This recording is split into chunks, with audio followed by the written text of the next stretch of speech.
Hey guys, welcome back to According To. I'm Megan. And I'm Ciera. This week, Megan and I are going to be talking about being more of an optimist, or can you turn yourself into an optimist if you're someone who's normally very pessimistic? So the idea originally for this kind of came about when maybe like a month ago I came across an article. I don't know where I saw it, if it was on Facebook or wherever else. I tried to find it again, but then I think it's a New York Times article that like seemed most similar to it, and then like I don't know how I saw it before, but now it's behind a paywall, so I like was going to read, the questions it had shown and kind of like different answers and what different answers to different situations might mean, whether you're an optimist or a pessimist, and I can't find it. So once we actually dive into the episode, I do have like two other options that we could try. We have like a BuzzFeed quiz that I could have you answer, or there's just like another personality test type of quiz, and we could see, because both of us consider ourselves to be optimists. So we'll see if that's true. Based off of when I was reading the article, in my mind I was going through like, oh, I'd so easily answer. I'm like, I honestly like couldn't imagine answering the other way, and that was more of like the optimist way of thinking. So it kind of, formed this whole idea, and whether or not, you have the power to change how you view the world, and whether you're an optimist or pessimist, what kinds of things you can do to change that if you want to, and just to like talk about things. Wherever this episode takes us is where we'll let it go. Yeah, so we have a mix of, when we were researching for this episode, we found a few articles, but we also don't want to bore you guys to death with just a bunch of like scientific literature. It was just more, I wanted something to give us a basis of like what studies on optimism have looked like, so we're not just like making things up on our own. But we also didn't spend like 5 hours like researching stuff for this episode. Let's catch up first a little bit though. So Megan started her first big girl job, which is so weird because she's one weekend. So yeah, I just finished my first week and it's been good. I'll talk about some of the highlights. There haven't really been any lowlights. I've really had like a pretty positive experience, although I will say like I'm kind of taking over the role as like the sole PT at kind of two different locations, and so I just kind of like am recognizing that a good bit of responsibility is going to have to be like my doing, and so I need to like be ready for that. There's like multiple PTAs and whatnot too, and they have lots of experience, so I'm definitely going to use them, but like I have certain responsibilities that I have to do that is like my job and not their job. So I am working in a skilled setting, so that's usually a skilled nursing facility. Oftentimes too, that includes like long-term care patients, and so I knew that after finishing my last clinical, I was leaning more towards inpatient. I think I already let you guys know that. So that continued to be the case. And acute care, there wasn't really positions open that I like thought fit well with what I was looking for. And so I ended up applying for this job and got it. And I've been liking it so far. The hours are pretty flexible, which is really good in my opinion. I get paid hourly, so I'm hired full time. But technically like 30 to 40 hours a week is like will keep me at full-time status, and like depending on the census I'm not always there for like the full day, which has been kind of nice. Like I will see how things keep going, but I've been getting off between like 3 and 4 usually, which I enjoy. And then a lot of the patients that I'm working with too have dementia or like cognitive issues, which kind of worried me at first as a new grad, but I will say like it really hasn't been that different. Like I've had enough experience working with patients who had dementia in acute care that like it kind of carries over, and I've gotten used to it already. I feel like definitely have to handle things a little bit differently, and sometimes it's hard to convince the patients to want to work with you, and you only have like so much control over your schedule in terms of like sometimes the patients don't want to work with you, and then you're like, okay, I'll come try again later. And then like I've had to figure out a whole new system that they use for documentation, and that's been interesting. I think I like it for the most part, but it's definitely a little bit different. And the coworkers that I have, so there's like different specialties. They've got OT, speech, PT, and there's a good mix of ages. A lot of them are younger, so that's kind of nice. Creates like a good team environment for me who's also younger. And they've all just been like really welcoming, and I feel like everyone's personalities like mesh very well together. So it's been good. I have like another location that I've only been to once that technically I'm bouncing between two different places, but I still got pretty good vibes at that place too. And so overall, she's feeling good.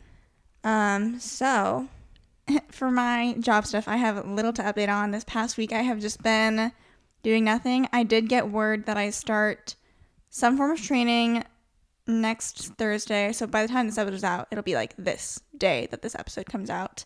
And then I have to do a little bit more training the following week. And I'm kind of like waiting to see how the PRN position that like I have how full you are plays out. And then I'm definitely like open, obviously, to getting another job. I just kind of want to see how this one works. Like you want to get the training done first, definitely before you like actually have like any other job to do, because otherwise you don't have the time to do the training. Or just also like I have to do training and stuff to learn about that specific place's protocols and stuff, and like learn about their software and all their procedures and stuff. But then I think from what I remember from my interview, they were saying like you can spend pretty much like however much time you want, like either shadowing or like you kind of like take over someone's day for a little bit. Like you can do that and then like decide, okay, now I'm ready to like be put on PRN and like start my own shifts and stuff. So I don't know how much of that I like anticipate needing to do. So yeah, that's my update. In other news, it is, middle of March and it is snowing outside, and I'm so ready for it to be done snowing. It's weird because right now in Iowa, at least like in Des Moines, which is where we're at, it'll snow for just like one day, and it'll snow quite a bit. And then, or at least at like 5 inches, I think, right now. And then it just like all melts the next day, and then it repeats like a week later. Hopefully, end of March, we're done. I'm not a big fan of snow. So. Anything else? If you guys want a big book update, go check out our new video on our Megan and Ciera channel. We did our whole January, February reading wrap up, and we've got 30 plus books on there for you guys. I forgot that one up today. So sometimes I do forget that we have a video that goes up until I go on YouTube and I see we have notifications, and I'm like, oh yeah. And then next week we are doing a week in our life vlog. So we haven't vlogged in a while, I feel like, even though it probably hasn't been that long, but that should be fun. Yeah. You can see Megan working, and then I'm going to try and stay busier. I might start working on our guest room a little bit more and like paint and stuff, because this past week I've just like, I didn't do anything. But I'm like, what am I supposed to do? I would come home and see her, she's always sitting on the couch, and I'm just like, how have you been? I was talking to my dad because he'll call her once in a while, and he's like, you been working out? And I'm like, I mean, not more than normal. Like, I don't know what he thinks about like our working out schedule, but like I think he just thinks we just like forget about it sometimes or something, when like quite literally we've had like a continuous plan of working out just about like a couple 3-4 times a week, and for years. Yeah. And so since I'm off this week, I don't work out like more because I'm off. I mean, I work out once a day when I do work out. So having a whole day off doesn't do anything for me. I'm not going to stay at the gym for 2 hours. So he was like, you been getting your workouts in? And I'm like, not any more or less than normal, just about the same. I did utilize the hot tub at our gym, though, because normally I'll go and just work out and leave, because either if I was going before clinical, I'd have to go to work, or if I did it after, then I would just not really utilize that. And so I was like, I'm not doing anything. So I packed a swimsuit and I stayed in the hot tub for a little bit, and I listened to, I think, an episode of Buried Bones. That's a good podcast. If you guys are looking for another podcast to listen to, Buried Bones on Exactly Right. It's pretty good. What's it? What do they do? So, it's on Exactly Right, so it's a true crime thing. It has Paul Holes. He's like investigative detective. I don't know what his title was, but he helped solve cold cases. I think he helped solve the whatever Golden State Killer, maybe. He solved like a famous one, or helped solve it. And then the other girl's name is escaping me, but she's like a historical true crime writer, and so she finds old, sometimes they're cold cases and sometimes they are solved, but she'll like find that stuff, find the evidence that was found at the time of the crime, and like kind of walk Paul through it and have him like comment on like how he would have done things differently, or like what he expects to like the investigators to have found when they found like X, Y, and Z evidence, or like what he's thinking at the time, like with the evidence that he's given. And then like at the end, if there's like a trial or something they run through, he'll be like, yeah, do I think there's enough evidence to convict this guy or girl or not? So yeah. Might have to scope it out. If we I found it when I was in Cedar Rapids. If we start painting our guest room, we always like to put a podcast on when we're painting, so. Okay. So I think let's start with the BuzzFeed quiz, and you just give me your answers, and we'll run through and see what you get. Okay. And you guys can, play along, even though I won't have your physical score in front of me. Okay, so this is BuzzFeed's quiz. Are you an optimist, a realist, or a pessimist? Now, if you had to say between those three, what do you think you are? I still think I lean more optimist than even like a realist, but I don't know, maybe I'll be in the middle. Okay. It's funny too. So Ciera's had, more time this week, so she let me know that she had already started planning some stuff out for this episode before I started adding stuff. And so I was kind of like looking through the top, and then my mind started going somewhere, which like given the realm of like what we're talking about, it's not like crazy that like locus of control came up, but like before I scrolled down and saw you already had like stuff written down about that, I like kind of started adding my own stuff related to like locus of control, and then I scrolled down and I was like, oh, Ciera's already got some stuff. It was the there. study I found. Okay. So if someone asks you, hey, everything okay? How are you? There's 3 options here. How might you answer? Pretty great, actually. Things could be better, but that's normal. Compared to 2020, I'm doing all right. I mean, this is hard because I wouldn't say like compared to 2020, I'm doing all right. I'd probably just say I'm doing good, doing well. I don't really ever say I'm doing great. Let's be real. If I'm answering this question 9 times out of 10, I just think it's like a pleasantry. I just say I'm doing well. Okay, well, 1, 2, or 3. 1. Pretty great, actually. I guess. You know it's the optimist answer. I know, but like... Okay, here's a random one. I usually always answer that like, I'm doing good, doing well. Pick an emoji. We have the caterpillar emoji, the whale emoji, the crying laughing emoji, the alien emoji, the poop emoji, and the ghost emoji. The poop emoji is not as funny as everyone thinks it is. I like the whale emoji. Okay. All right, pick a painting. So we have The Birth of Venus, sorry, Guernica, and Arrangement in Gray and Black. I can't really tell what's going on in Guernica, so I like am leaning towards The Birth of Venus just because I'm familiar with it, and so okay. This glass, it's just a picture of a glass, with water in it. Ooh. Is it half full? Is it half empty? Or would you just say it has some water in it? Half full. Which I know is obviously like going to be like the optimist answer, but like realistically, who says like if you see a glass of water, like who says it's half empty? You know what I mean? Okay, which of these would be the least embarrassing?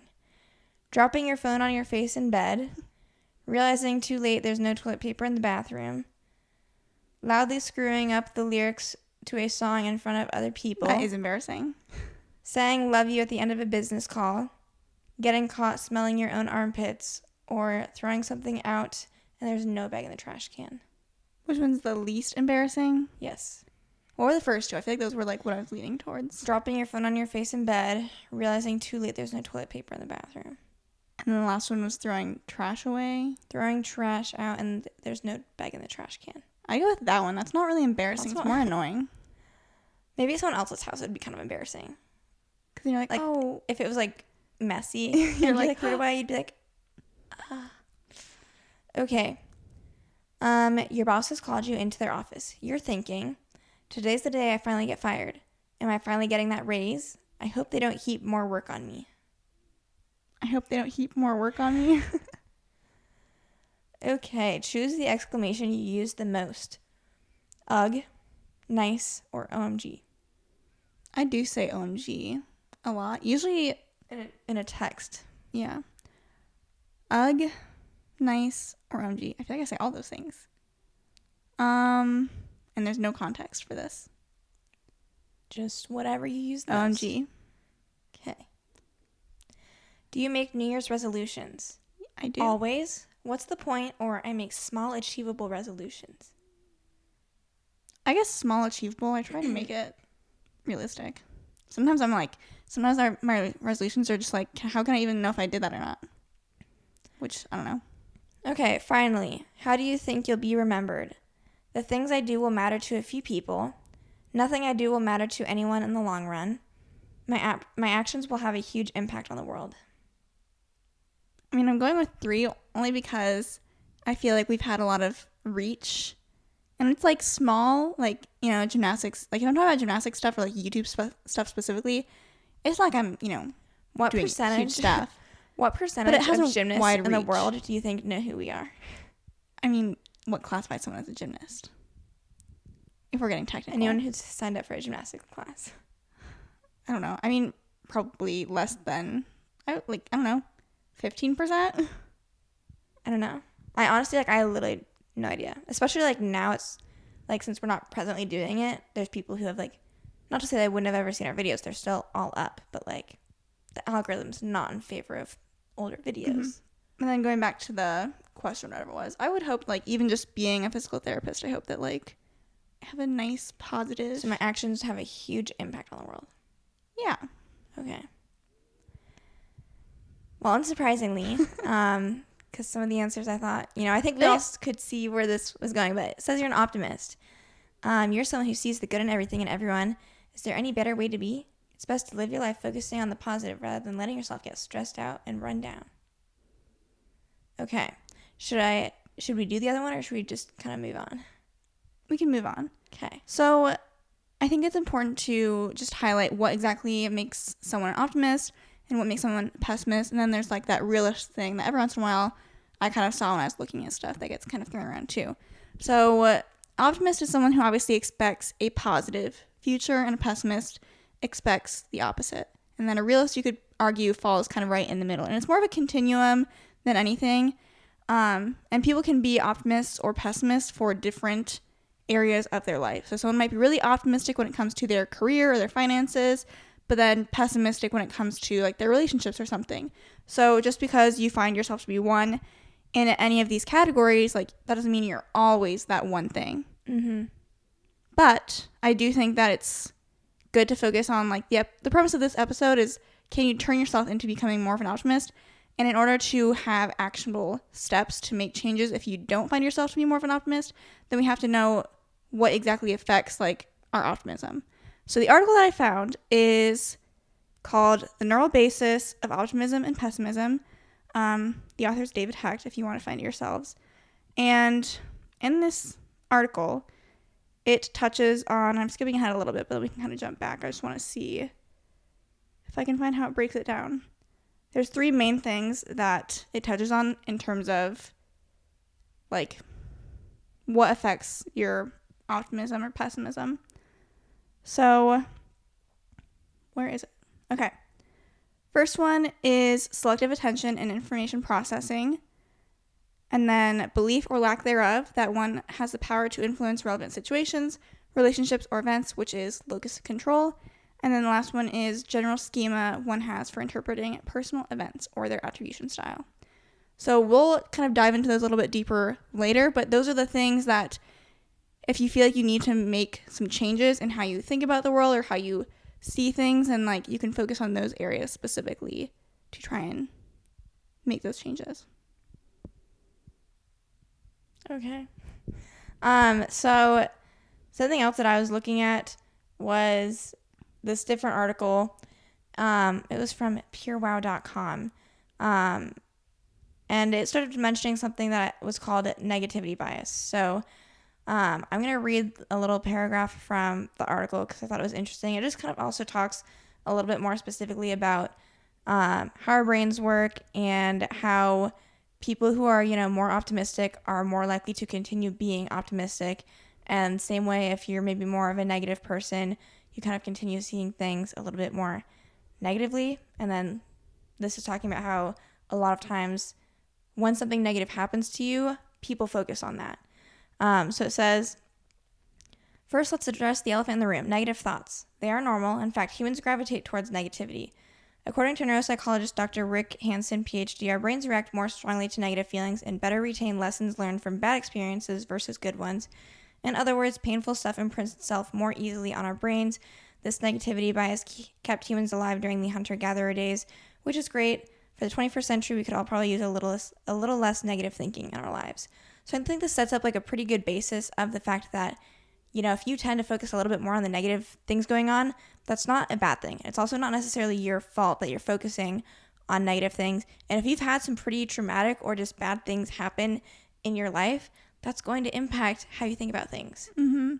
I even think, as someone who like considers myself an optimist, and like that quiz apparently says that I am an optimist, I can think of many times in my life where like, you know, something sticks out more because it was negative, or like embarrassing things specifically to me stick out with that style of thinking, because I'm like, if something embarrassing happens, I'm like, I never want this to happen again.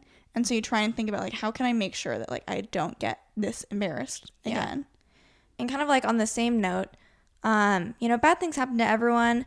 Bad things have happened to me too, but like, you know, in the grand scheme of my life, there hasn't been like a whole lot of horrible things that I've had to experience, and in a way like that definitely shapes like who I am, how I think.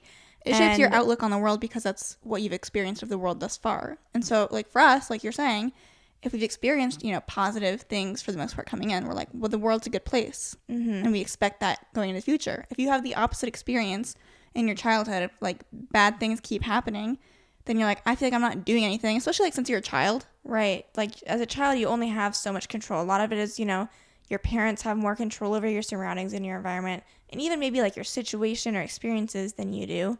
And so then it really starts to feel like you don't have control of stuff because you really don't as a kid. Yeah, at that point. And so then as you get older, it might be hard to break out of those habits and realize that you're gaining more control as you're getting older, but you still have that mindset from when you're younger of like, I can't change this. It just, bad things have always happened to me, and like bad things will keep happening to me. Your brain is very plastic when you're younger. Like that's when your brain is forming all your new synapses and experiences.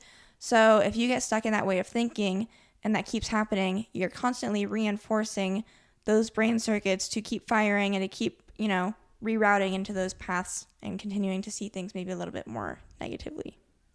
So that's why it's important to obviously try and see if you can shift that way of thinking. So this quote from the article that I mentioned earlier that I think highlights the importance of finding optimism. So, high self-esteem, a cheerful attitude that tends to look at the positive aspects of a given situation, as well as an optimistic belief in a bright future, are associated with physiological activity in the left hemisphere. In contrast, a gloomy viewpoint and inclination to focus on the negative part and exaggerate its significance.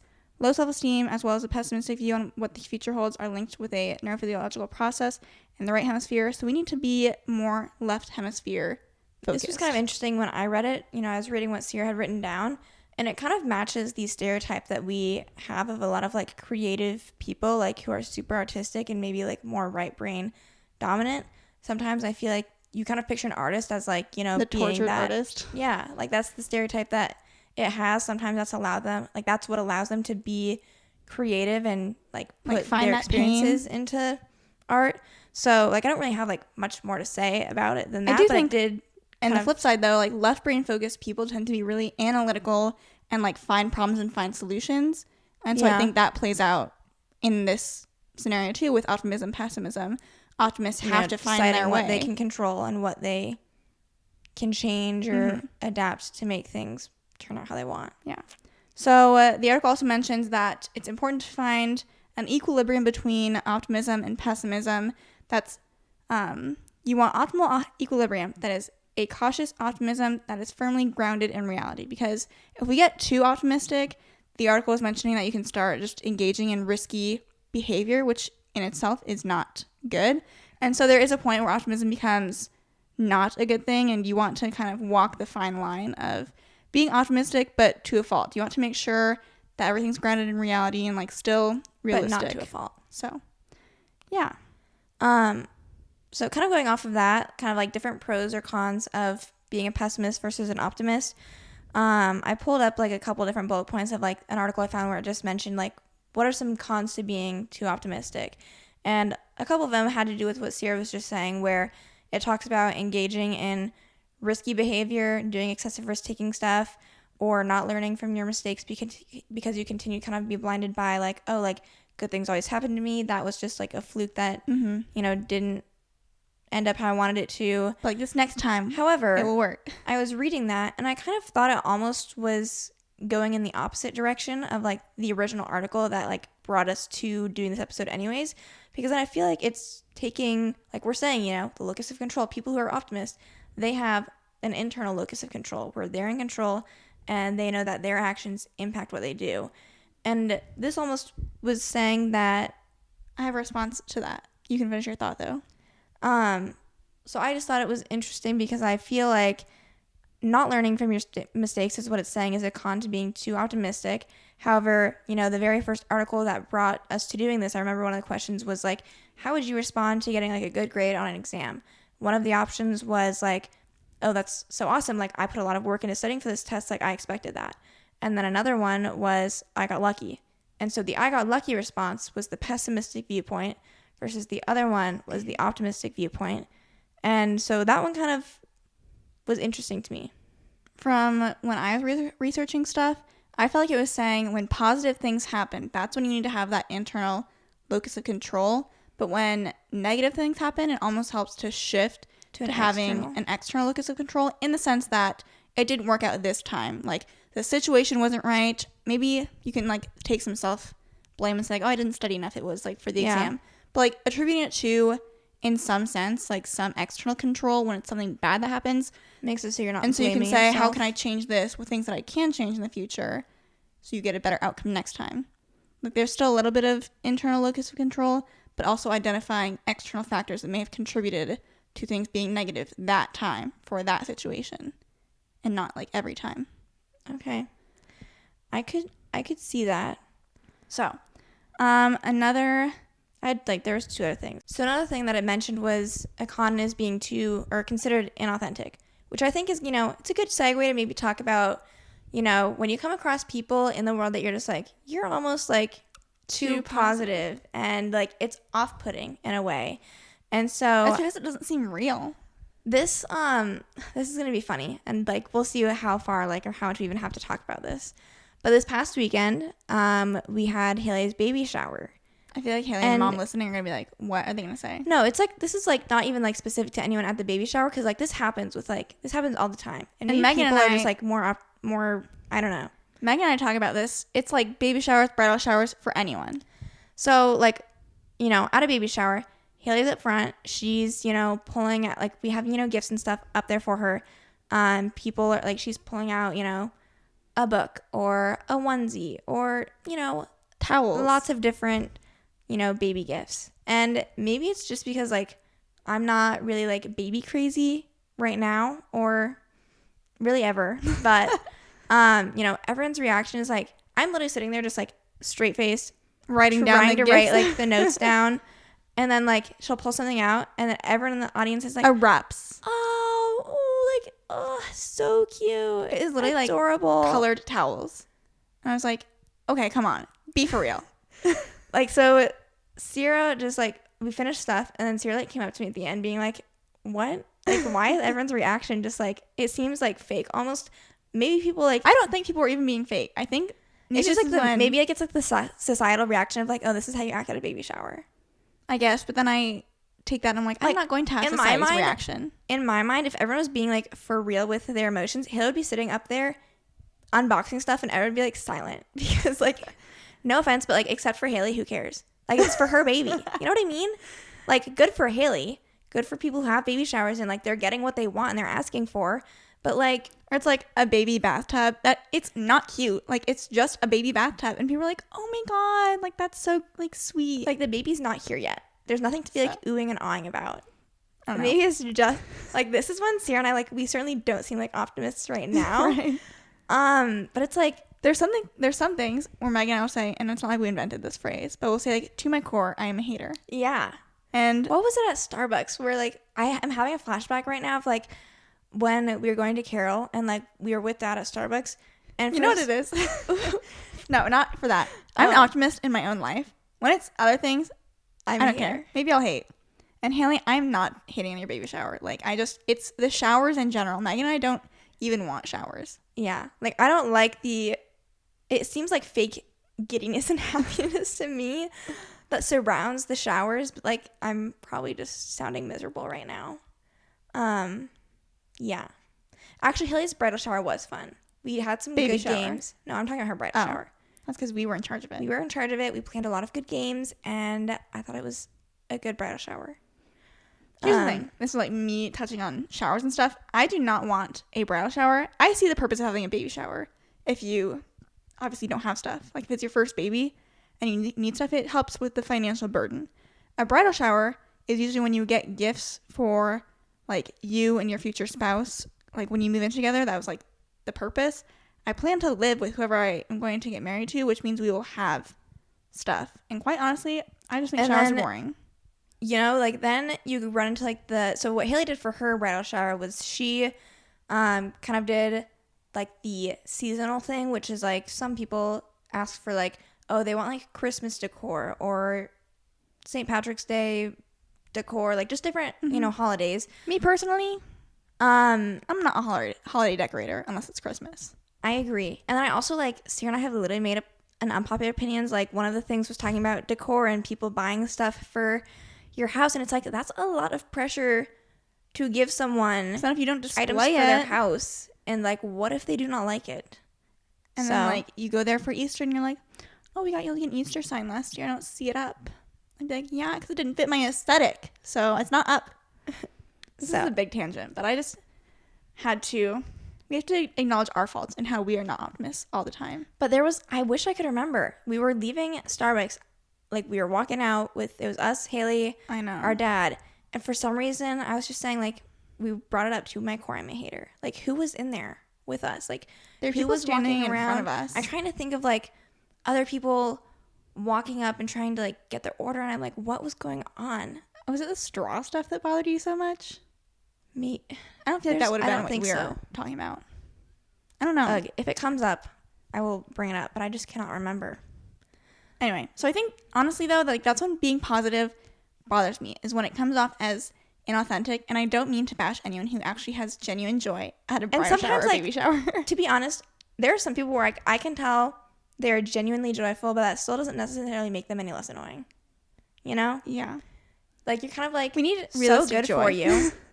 So good for you, and I'm glad you're happy. But it's almost exhausting to like, especially because like me, I very much like as an introvert, like if I'm in like a setting where I'm like, the more I'm in like a setting with a bunch of people, the probably like, you know, I'm going to start draining a little bit. That's how introverts work. And so I kind of get to a point, and you know, I think this is a fairly relatable thing. You know, if you're someone that goes to a party or something, I'm not really, but I've seen the same thing happen. You kind of hit a point where you're just like, I'm done. I'm done. I'm not really interested in anything anymore. I'm just like sitting and being, and that's all I can do right now. And, you know, you're not miserable. You're not necessarily like hating your life. You're just taking a pause. And that's how I like end up getting in a lot of like social situations, because like I'm not like just over the moon joyful. Because I'm not. You know what I think is really stressful though? This is like me cutting into like being an introvert and like getting stressed out in some like social situations where you hit that like low, and then someone comes up that you don't even know that well, and they're like, are you having fun? Like you don't seem like you're having fun. And then I'm like, I'm stressed.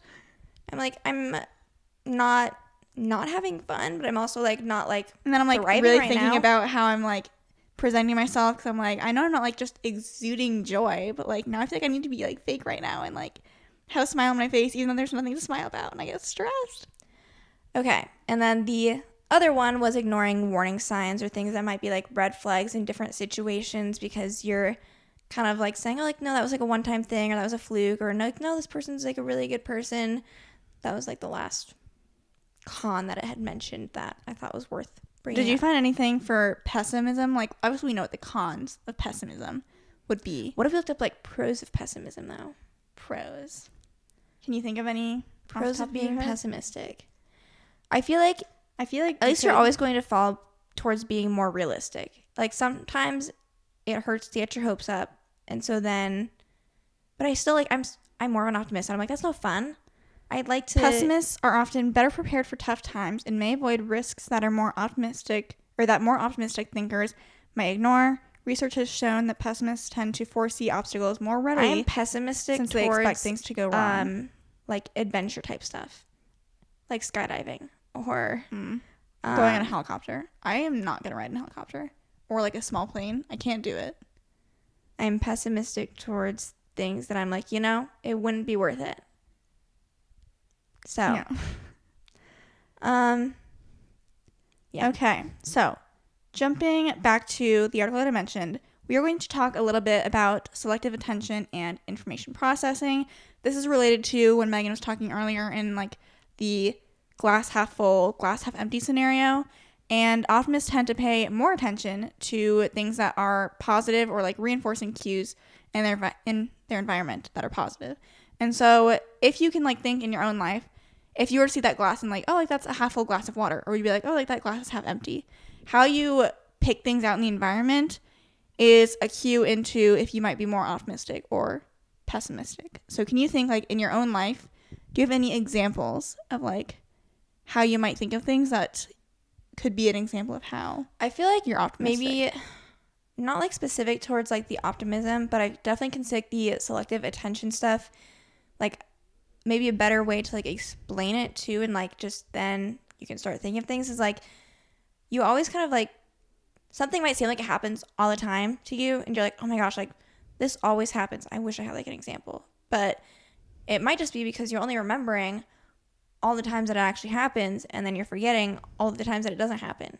And so like that's you attending to something that's like maybe not actually reality, but you're still like it impacts how you're thinking and then your future things and what you're looking out for in the future. And then depending on what it is, if it's a positive thing that you're looking at and you think it's happening all the time, then you're like, oh my god, like this amazing thing keeps happening Like over this and over. probably is how like people with like angel numbers and like I don't even know what angel numbers are. I think it's just like good vibe numbers. I know it's like 444. Like, well, it can be like I think it's 333. like any like repeating number, honestly. And then people pick like their favorite of the numbers, and that's theirs. see, like that's what I don't get. Isn't it supposed to be like a time, or is it just any number? No, it's just like I just see people take pictures of like, you know, if anytime they find it out in the wild, they'll like snap a picture. I'm googling angel numbers. You can keep going though. I mean that's basically what I had to say about the selective attention. I don't know that I have like a specific example of it in my life, or yeah. Do you? Hold on. An angel number is a repetitive or predictable sequence or pattern of numbers like 1111, 777, 5656, or 321. The numbers might show up in banal places. I don't even know what that word means. Like price tags, phone numbers, clocks, or license plates. Does that just mean like not like random places or like not important places? It just probably means like out in the world, I'm sure. Banal means so lacking in originality as to be obvious and boring. Okay. You have to look for it. People who look for angel numbers though probably like that's like tend to be more they optimistic. don't realize how many numbers they see that aren't the angel numbers. Mm-hmm. And so like they only see the angel numbers because they're looking for it, and then it just keeps reinforcing that cycle. Yeah. I'm trying like to how many things do you buy where the price tag is not your angel number? Mm-hmm. And then someone sees a price tag that is their angel number, it's like $444. I'm like, well, I have to get it now. It's my angel number. In the opposite sense, I can feel like I don't know. I can't think of an example necessarily where I like look for things and I'm like, this great thing happens to me all the time. But I do feel like when negative things happen, I like let it slide off like pretty easily. Like there are just occasional instances where like I just have like a really clumsy day, and I mean like it doesn't happen enough for me to be like, oh my god, like I'm just like a clumsy person. But like every once in a while, I'll just have a day and I'm like, oh my god. really, but I'm like, yeah. I don't think of you as being clumsy, so I'm like having. I don't either. time. But like it'll be like I'm in the kitchen. Like I specifically have a time in our apartment where I broke the Brita. I remember this day. I broke like the Brita filter because I like I don't even remember. I have no idea how this happened because I'm generally not. No, I don't remember. But like we have this Brita filter. I set it on the counter and it like almost fell off. So I was like, oh, like I pushed it on the counter and then I think I filled it up with water and then I set it back on the counter and then like it fell off the counter and then like it broke. It just wanted to fall. And then I think there's like 3 other things that like happened that I can't think of right now. But it's like I let that happen. I was like, that was weird. I don't know what's going on. I was like, but that's not happening again. And then it will hold off for a period of time. But I also, our dad, I consider him to be a very optimistic person. But he has like, he will voice his pessimistic tendencies though. He's like hot and cold with it.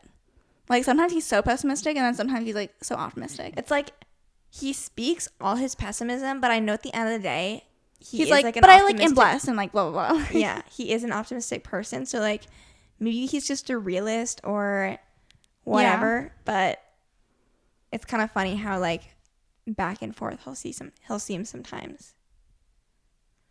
Okay.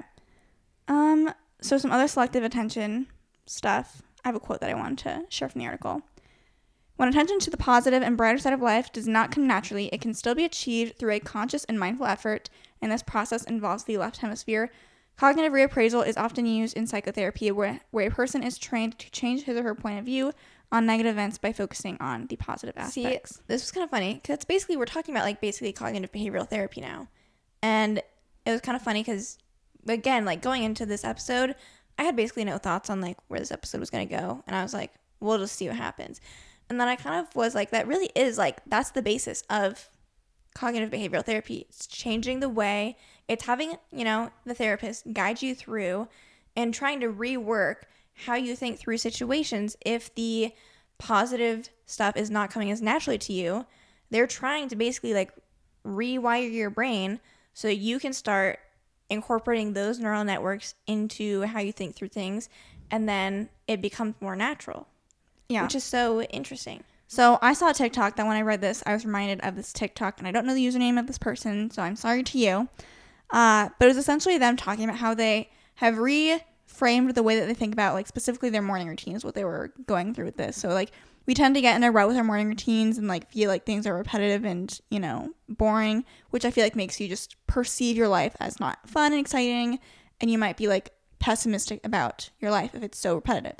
And so they said, like, examples of things that they started doing to, like, be more optimistic and look forward to their routine. So one they talked about was washing dishes, which I guess isn't really, like, a morning routine thing. But no one likes washing the dishes. And so instead of, like, thinking about washing the dishes, thinking about, like, okay, get the water to, like, the perfect temperature so that your hands are nice and warm, and just, like, focus on that. Like, that was their specific example, which, if that's not enough for you, I get it. I don't like doing the dishes either. But it was, like, a way of thinking about, like, it is nice, like, when your hands are warm, Yeah. Like, when you're, like, trying to get the water to the perfect temperature, like, doing that is going to make doing dishes more enjoyable. And they mentioned on their commute, trying to find, like, you do the same commute every single day, more than likely, and it can get repetitive and boring. So, like, while you're on your commute, do things that make you look forward to it. Like, you can listen to music or podcast, or, like, try and pick 3 things, like, out in your commute that are unique and, like, to that morning, to, like, separate out your commutes so they're not all blending together. You make, oh, like, today I saw a dog, like, walking by, like, I saw a Dalmatian, and, like, then it's different. Mm-hmm. Interesting. Could be fun. Did you have, I'm, like, trying to figure out where we go from here, because this is kind of your section. Yeah. So I might just let you keep I'll take it over. So that was it for the selective attention stuff, but that was a lot about, like, reframing if you view things as positive or negative. And if you view things as negative, then you need to reframe and find a positive component to it. So the next area was locus of control. You can jump in here too because we talked about this already. But kind of realizing and things that you do have control, like, you have more control than you think. And also, like, on the flip side of that, realizing that some things are genuinely out of your control. And so, like, it doesn't always mean that it's your fault if, like, things turn out negatively. And that kind of jumps back to what we were talking about earlier about positive things, like, attribute that to yourself and, like, your hard work. But then negative things, sometimes bad things just happen. And, like, it's not your fault. You can, I feel like at the same time, when something bad happens, you can recognize where you might have, like, maybe done things differently.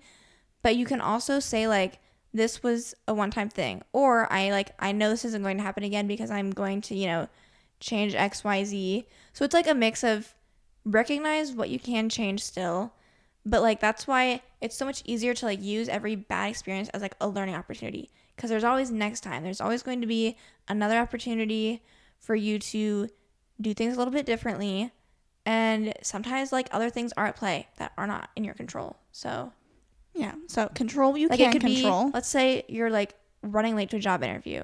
And so, and it's maybe there's, like, a car accident and you're just, like, the traffic's horrible. That's out of your control. But, so, like, keep that in mind. It's like, that was just kind of like a fluke situation. But maybe for your next interview, you're kind of like, I'm leaving plenty early beforehand to make sure that that does not happen. Mm-hmm. Or even just relating to this subject, obviously control you can control, but then control how you react to the things that you cannot control. I don't remember the exact stat for this, but it was, like, regarding anger. And when you initially feel anger towards something, your body has like an autonomic response for like the first, I want to say 2 minutes. And then after that, if you continue to feel anger, it's because you've consciously thought to yourself now that you want to continue feeling the anger. And if you make the decision not to, then you should be done feeling intense anger after like 2 minutes. Are you trying to like fact check me on this? I know what you're talking about, so I was trying to see if I could find.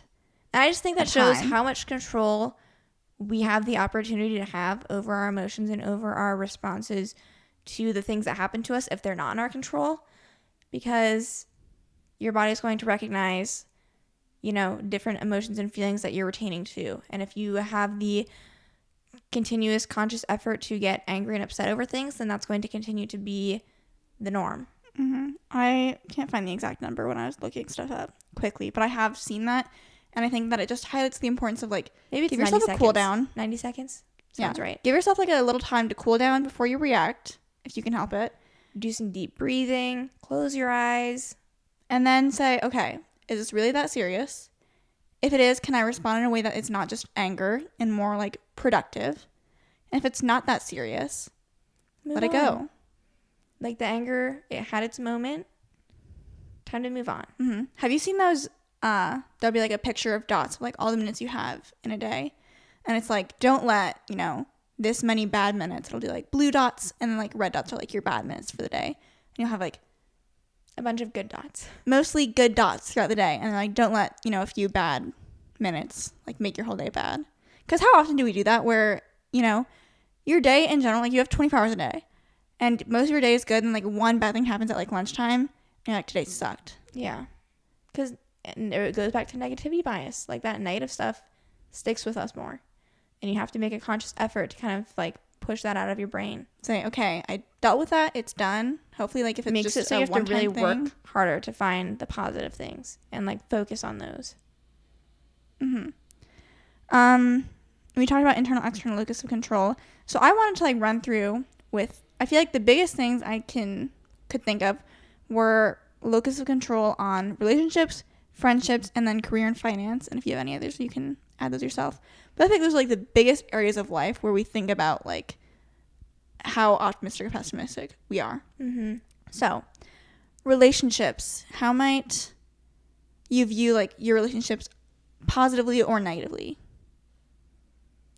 With anyone or romantic relationships? It can be anything. It can be family relationships. It can be romantic relationships or lack thereof. But it's funny because like I've been seeing a lot of TikToks recently.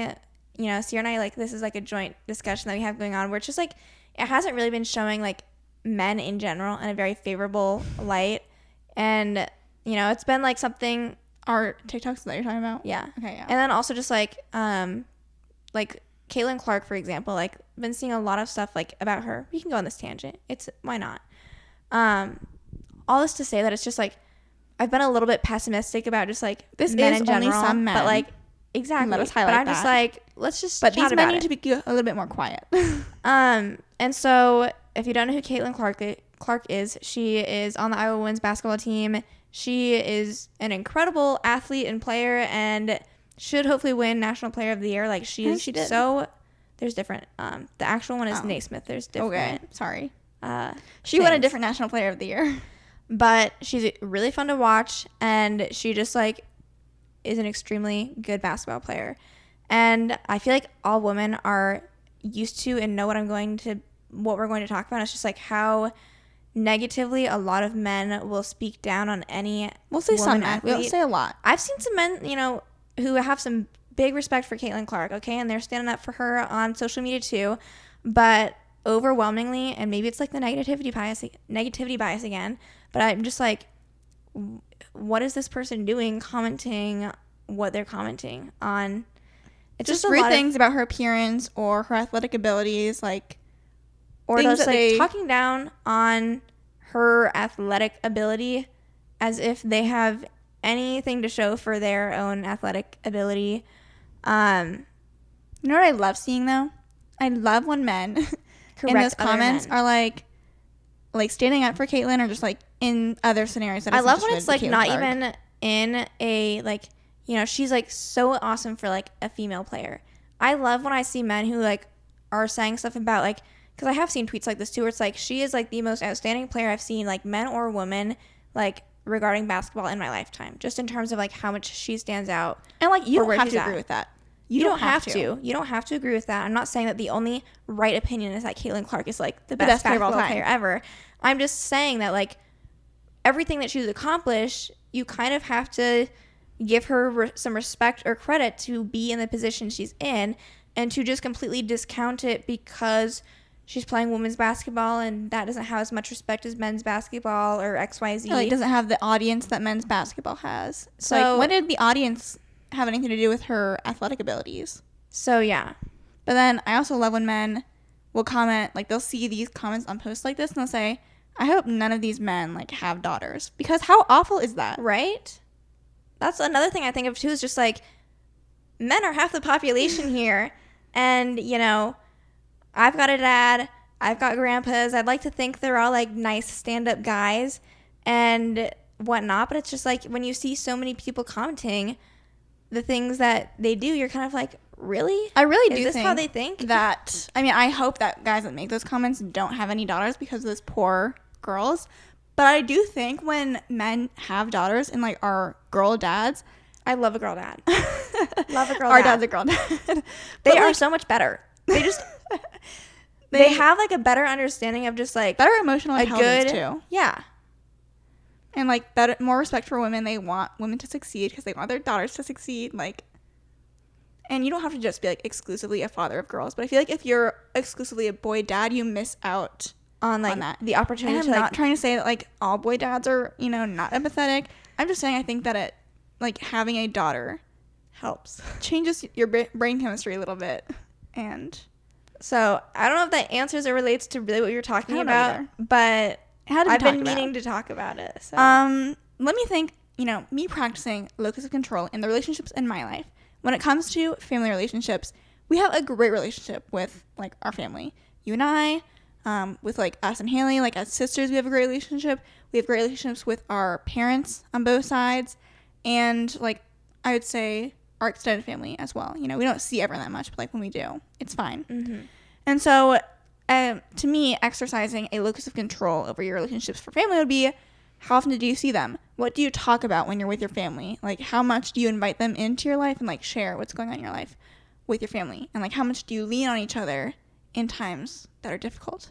I feel like it could also be like if you have a strained relationship with your family that you're trying to like still work on, if you know there's certain things that like are triggering or just kind of like make it so you start going down like a bad path that isn't good for anyone, you have the control to make sure that that's kind of like an off limits topic, Mm-hmm. or not dive into that and kind of focus on Or like the key things that it can be your, like, control that says, I can't see this person anymore.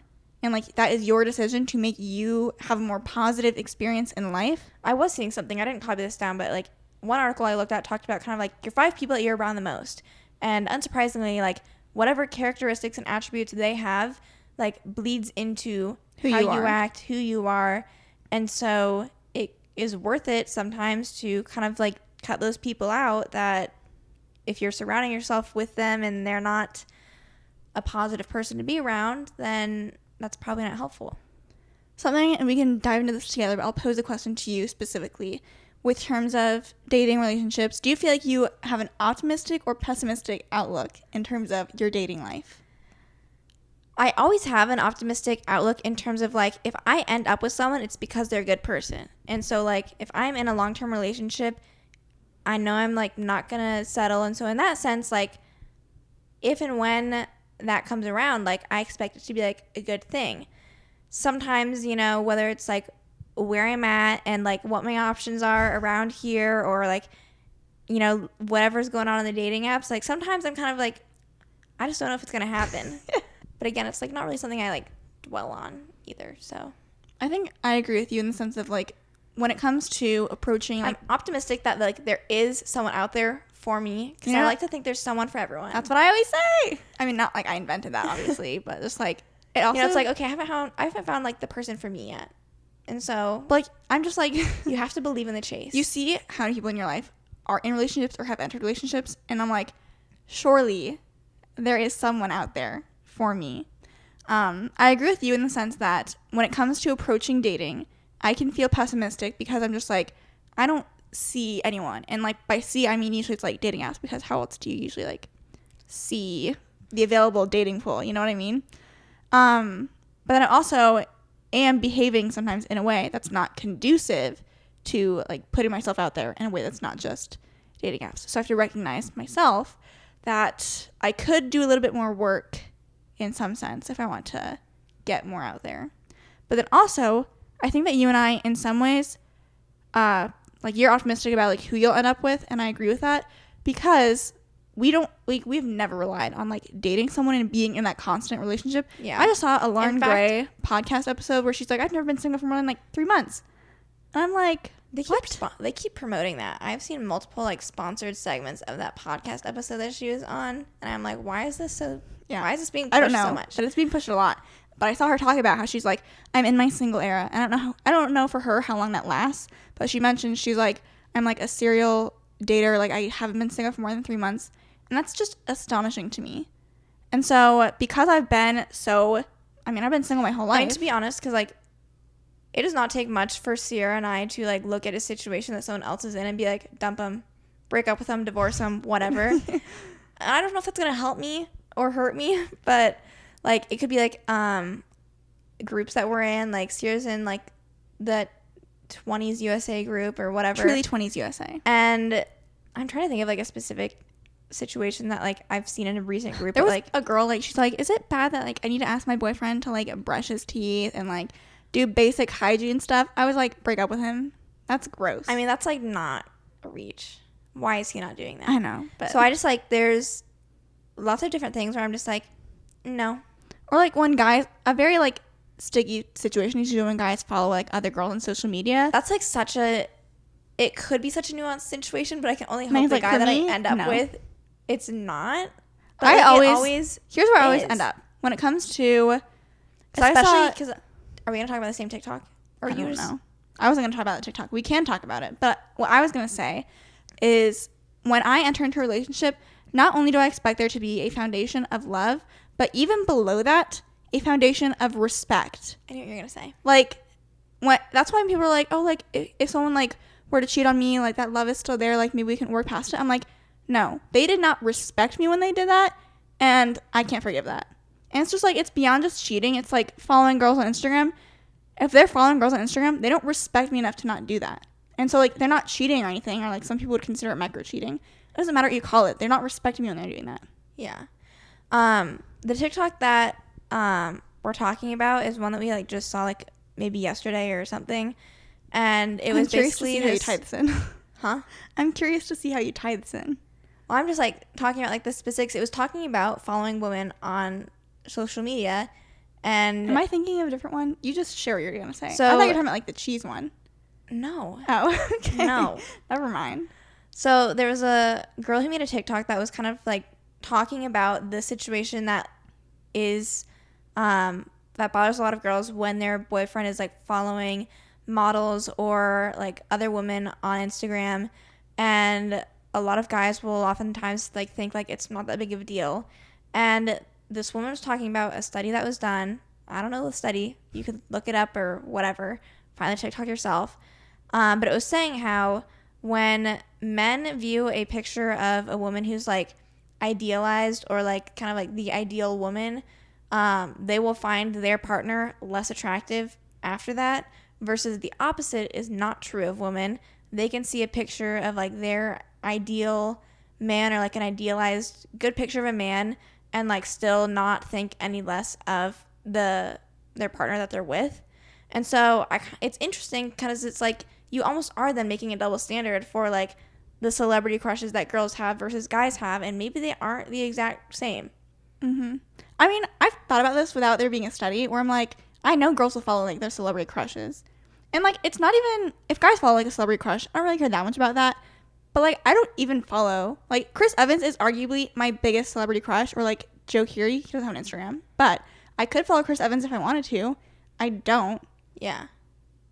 Like, not even, it's not anything to do with like respect for a future partner. I just think celebrities are usually boring on Instagram, so I don't really follow a ton of celebrities. I follow the Jonas Brothers, but like, I don't really have like a celebrity crush on them. So I don't know. It's more so like when you get into like Instagram models or like girls that they know that like aren't following them back, I'm like, that's a little suspicious. Why are you following them if they do not follow you back? So it just makes you question things, and it's never good to be in a relationship where you're questioning things. Mm-hmm. That was a little side tangent. It was. But anyway, other stuff for locus of control, career and finance. Obviously, like if you can control areas of your career, whether that's talking about a raise with your boss or like trying to like be more in charge of where you want your trajectory to go within your career. And so for us with like PT, do we like want to stay with like clinical practice the entire time? If not, how are we going to like take on more like of a director role if that's something we want in the future? Like taking actionable steps to build out like the building blocks of your future career or positions. Or maybe you're fine where you're at and you're like, I'm just going to keep doing what I'm doing. The last thing on the article was general schema or attribution style. So I'm going to read this quote. Attributions of unsuccessful outcomes to internal, stable, and global factors. For example, I am incompetent and always fail in everything I do, leads to a pessimistic viewpoint since these factors are beyond one's control. Conversely, ascribing the outcome to external, temporary, and local causes, for example, the situation was very difficult and impossible, so that particular attempt was not very successful, enables one to hope for better results in the future. And then for successful results, the reverse is true. So that touches on what I was mentioning to you about kind of shifting every once in a while, like external, internal locus of control. So, with that being said, hopefully this episode was helpful for you guys. I did want to leave with one last thing for the article touching on how optimism like permeates into other areas of your life. So there's important relationships between optimism, body image, self-esteem, persistence, risk-taking, and depression that I think highlights like optimism isn't just like, oh, like I want to be like happy and like live a good life. It bleeds out into all these other areas that can greatly affect like your life experience and how positive or negative it is. And so even just being able to get a hold on your level of optimism or enact some changes in how you can perceive the world, I think will be beneficial for those of you who might be more pessimistic. Yeah. So I definitely say at the end of this episode, I definitely think you can definitely become a more optimistic person, and it is within one's control to kind of change how they think through things. Yeah, and it takes practice for sure. Life. So you got to rewire your brain, and that's not easy, but it is possible. So hopefully you guys enjoyed this episode. If you did, make sure you give it a thumbs up if you're watching on YouTube. Feel free to subscribe. We're getting there. You can also 20,000 subs. Subscribe on Apple Podcasts or wherever podcasts are available. Follow us on Instagram at According To. We usually have episode posts, and so if you want to engage in a conversation related to this episode, you can comment on our Instagram or comment on our YouTube video. And yeah. We will talk to you guys next Thursday. Bye.